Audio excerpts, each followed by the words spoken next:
तो जमराज के चौखट को खटखटाकर पति का प्राण हिलाना जानती है, पति का प्राण हिलाना जानती है। प्यारे सज्जनों, आप सब लोग जो है अमृत जो सती और सत्यवान की कथा पढ़े हुए हैं। हमारे भारत की नारियों ने क्या क्या नहीं किया, हमारे भारत की नारियों ने क्या क्या तरक्की नहीं किया। महाराज, भारत की नारी बहुत कुछ कर सकती है अपने पातिव्रत के बल पर।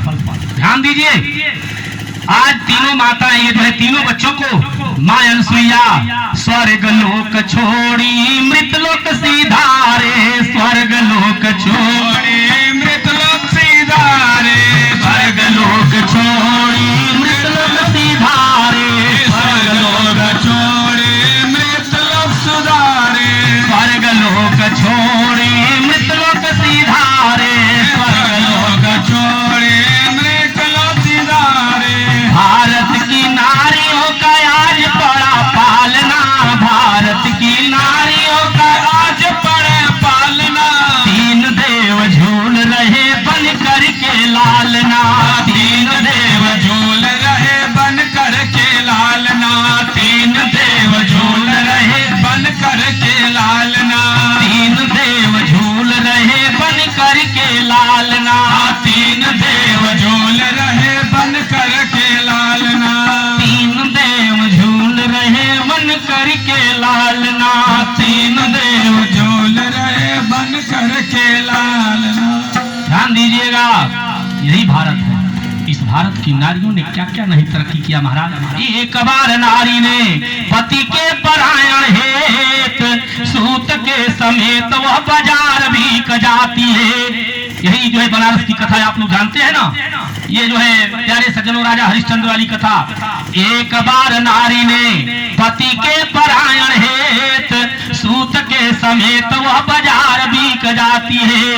एक बार नारी ने जमराज पास जाकर के अपने मृतक पति को जीवित करा लाती है। धन्य है हमारा भारतवर्ष। भारत की नारियों ने क्या क्या तरक्की नहीं किया महाराज, यही हमारा भारतवर्ष है। ध्यान दीजिएगा, एक बार स्वामी विवेकानंद जी विदेश में जा रहे थे। जैसे एयरपोर्ट से स्वामी विवेकानंद जी उतरे, हवाई जहाज से उतरे, 4 व्हीलर गाड़ी लगी थी, स्वामी विवेकानंद जी बाई रोड जा रहे थे। स्वामी विवेकानंद जी ने देखा एक मुस्लिम महिला जो है अपने पति के कब्रिस्तान पर जो है पंखा लेकर बुला रही है, हवा दे रही है। स्वामी विवेकानंद जी ने ड्राइवर से कहा जरा गाड़ी रोको। ड्राइवर गाड़ी रोक दिया। स्वामी विवेकानंद जी कब्रिस्तान में गए और पहुंच करके कहे आज उस मुस्लिम महिला को, बहन जी आप आदरणीय हैं, आप पूजनीय हैं बहन जी। हमारे जो है हमारे भारतवर्ष की जो है पत्नियां ये जो है अपने पति का जो है जीते जी वो जो है सेवा करती हैं, लेकिन आप मरने पर भी अपने पति का सेवा कर रही हैं, आप पूजनीय हैं। जो है स्वामी विवेकानंद से क्या बोलती है मुस्लिम महिला जानते हैं? वह बोल पड़ती है, अरे विवेकानंद तुम भारत का रहने वाला साधु है, तू भारत का रहने वाला महात्मा है ना? स्वामी विवेकानंद जी ने कहा हाँ बहन जी।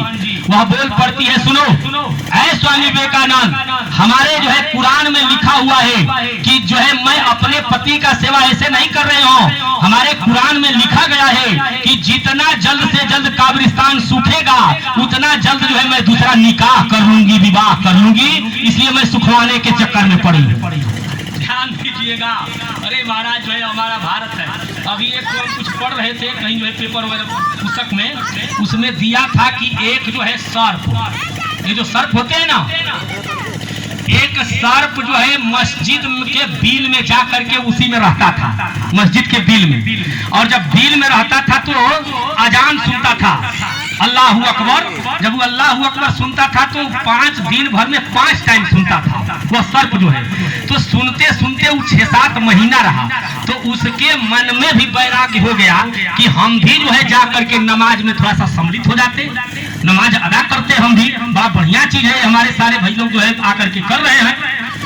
तब तक उस भीड़ भक्कड़ में ये जो है रमजान का महीना आया, शुक्रवार का दिन था जिसको जुम्मा लोग कहते हैं हमारे मुसलमान भाई। उसी रमजान के महीने में शुक्रवार के दिन वह जो है सर्प निकल करके, और जितने हमारे रमजान कर रहे थे, जितने हमारे मुसलमान भाई खड़े थे ये पढ़ने के लिए, उसी में वह भी जाकर के कतार में खड़ा हो गया फन मार कर।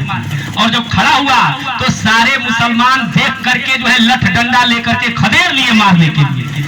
इस सर्प को नाग निकल गया, सर्प निकल गया, सर्प को जो है लोग दौड़ा लिए मारने के लिए और सब सर्प भगता गया, लोग पीछे से जो है इसका पीछा करते गए और जब भगता गया सर्प, भग करके वह जो है शंकर जी के मंदिर में जाता है और जा करके शिव जी के मंदिर में पुराना शिवलिंग था, उसी शिवलिंग के ऊपर चिपक जाता है और जब चिपक गया शिवलिंग के ऊपर तब जो है जितने हमारे हिंदू भाई थे, हिंदू भाइयों ने मुसलमानों को खदेड़ दिया, ये हमारे भगवान आ गए, यहाँ पर भगवान आ गए, हट जाओ, मारने की कोई आवश्यकता नहीं है। सर्प वहां पर बोल पड़ता है, प्यारे सजनों, वो शंकर भगवान की, शंकर जी स्वयं वहां सर्प बनकर के प्रकट हो गए थे और शंकर भगवान ने कहा देखो जितने हमारे सनातनी है, सनातन धर्म में जितना दम है उतना कोई इस्लाम धर्म में दम नहीं है, वो शंकर भगवान की।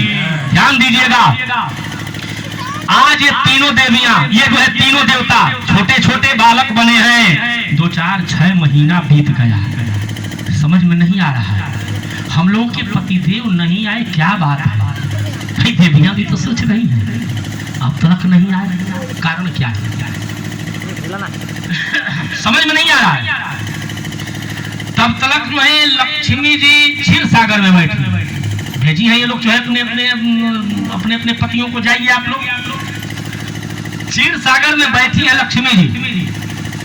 लक्ष्मी जी ने देखा कि इतना दिन हो गया, 2 4 6 महीना बीत गया, हमारे सरकार कौने फैक्ट्री में नौकरी करने लगी, अब तक आए नहीं, क्या बात? और ये जो है लक्ष्मी जी विचार कर रहे हैं, हमारे पति कोई जो है न टेलीफोन किए न कोई पत्र लिखे, भाई घर से अगर कोई लड़का आपका चला जाए और न जो है पत्राचार करे न टेलीफोन करे तो मन घबराएगा। आज ये जो है लक्ष्मी जी सोचने लगती हैं, समझ में नहीं आ रहा है, 6 महीना बीत गया, अब तक हमारे सरकार आए नहीं, पति देव आए नहीं। इधर कैलाश पर्वत पर पार्वती जी बड़ा चिंतित हो गई, अब तक हमारे भोले बाबा नहीं आए, क्या कारण है? कौने जो है फैक्ट्री में सिक्योरिटी गार्ड की नौकरी करने लगे, समझ में नहीं आ रहा है। यानी जो है इधर पार्वती मैया भी सोच में पड़ जाती है, उधर ब्रह्मलोक में जो है ब्रह्माणी यानी सरस्वती जी सोच में पड़ जाती हैं, हमारे सरकार अब तक नहीं आए, क्या बात है? अब ये तीनों देवियां अपना अपना लोक छोड़ करके, क्षीर सागर को छोड़ करके लक्ष्मी जी, कैलाश को छोड़ करके पार्वती जी और जो है प्यारे सजनों ब्रह्मलोक को छोड़ करके ब्रह्माणी सरस्वती जी चल देती है पता करने के लिए कौने फैक्ट्री में नौकरी लग गई, अब तो काहे नहीं, क्या बात है? समझ में नहीं आ रहा है। तीनों देवियां अपना अपना लोक छोड़कर चल देती हैं और जब चलती हैं तो यही जो है मृतलोक में पैसवनी नदी के तट पर अनसुईया जी के आश्रम पर, काहे की भेजी वही थी, इन लोगों को मालूम था जो है कनेक्शन कहां से कहां होगा, कहां होंगे वे लोग, ये जो है आती हैं इसी पैसवनी नदी के तट पर अनसुईया जी के आश्रम में। और जब अनसुईया जी के आश्रम में आती हैं, ध्यान दीजिएगा, तीनों छोटे छोटे बच्चे थे, घर से बाहर, कुटिया से बाहर, नंगे धड़ंगे, घुघरैला बाल था और खूब धूल में खेल रहे थे। छोटा छोटा बच्चा, घुघरैला बाल हो, बच्चा छोटा हो और धूल दूषित हो तो बड़ा सुंदर लगता है, देखने में लगता है ना। अब ये तीनों देवता धूल से दूषित हैं, नंगे धड़ंगे हैं, बिल्कुल नंगे हैं और धूल में खूब खेल रहे हैं, मिट्टी उनके ऊपर वो फेंक रहे हैं, उनके ऊपर वो फेंक रहे हैं। तीनों बच्चे खूब खेल रहे थे कुटिया के बाहर। तीनों देवियां उसी आश्रम के पास आती हैं, कुटिया के पास, और जब तीनों